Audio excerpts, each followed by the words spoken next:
Olá, boa tarde, bom dia ou boa noite, dependendo do horário que você for ver esse vídeo.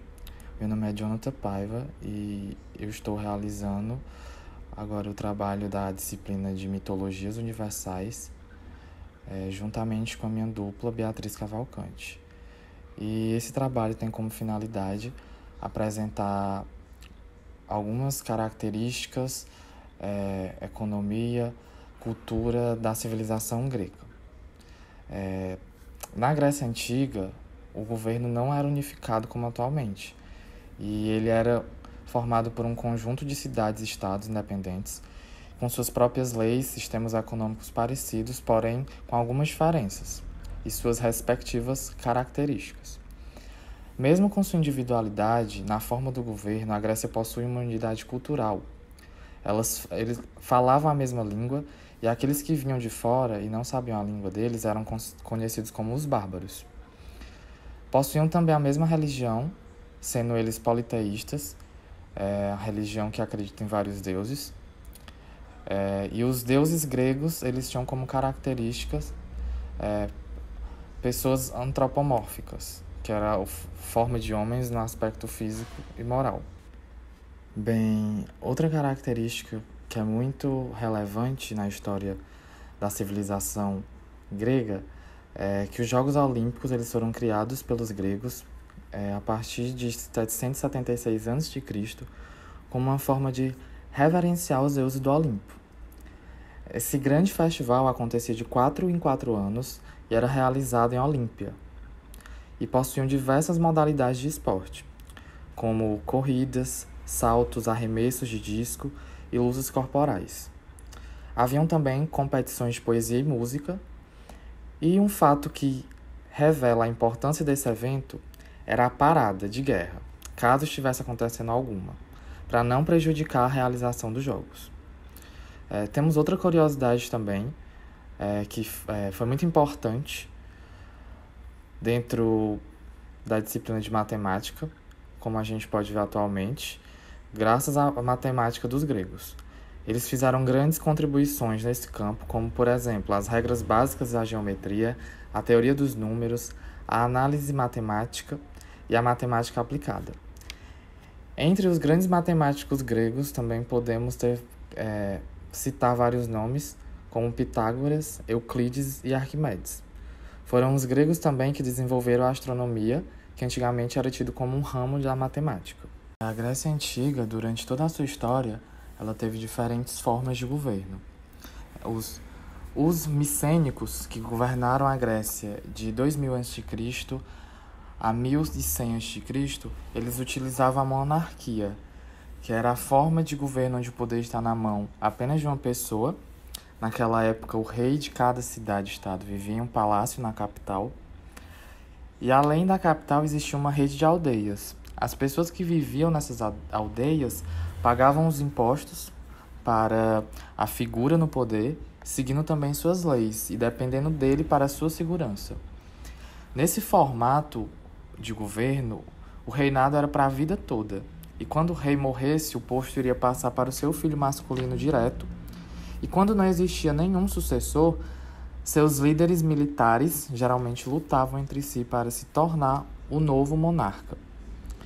Com a guerra entre os reinos da Ásia Menor, os micênicos perderam suas rotas comerciais, e com isso a obtenção de metais brutos diminuiu, assim como a capacidade deles de produzir armas e conquistar outros territórios, gerando um colapso. Esse colapso fez os micênicos lutarem entre si, destruindo uns aos outros. Foi então que o povo chamado de Dórios invadiu e dominou a Grécia, instaurando assim uma oligarquia.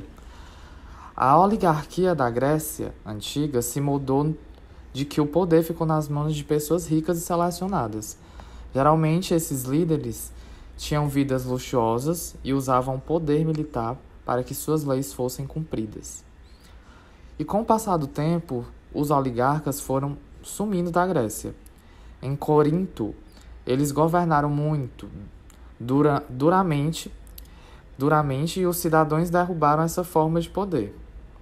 Já em Atenas, um crescimento de camponeses e a falta de alimento junto com um exército, formado por indivíduos poderosos, ajudaram a destruir a oligarquia.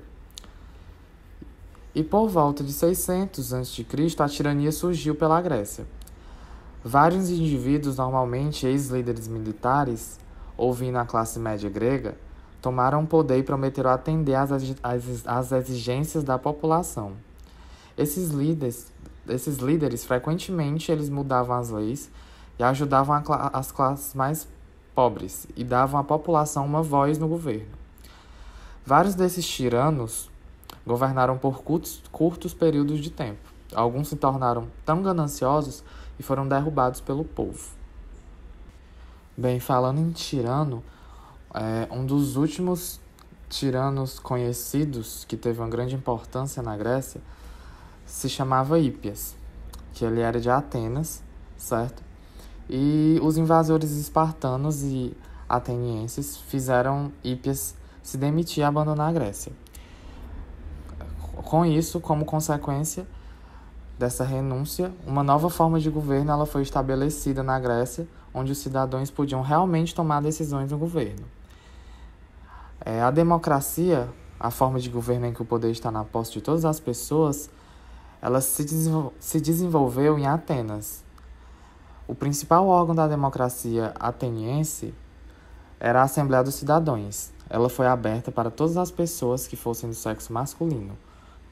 Porém, só compareciam em torno de 5.000 pessoas, sendo elas ricas e pobres. Esse órgão reunia as pessoas em torno de 4 vezes ao ano, para discutir a política e rever leis. Bem, a mitologia grega ela foi um fator cultural que influenciou muito na época da Grécia Antiga. Um dos seus estados mais conhecidos é a cosmogonia, que, segundo aos gregos, no começo de tudo não existia nada, apenas o caos. Um Deus sem forma, desordenado e confuso. A mais antiga e inexplicável divindade. Do caos surgiram mais 5 divindades, que é o Érebo, Nix, Gaia, Eros e Tártaros. Érebo era as trevas, já Nix era a noite e Gaia era a terra. Eros era a força ordenada e Tártaros as profundezas da terra. Ou seja, o deus Caos era uma entidade negativa, mas foi dele que as coisas positivas nasceram. Gaia sentia vontade de ter um companheiro, e por isso ele gerou 2 filhos, Urano e Ponto. Urano era o céu, e Ponto o mar salgado.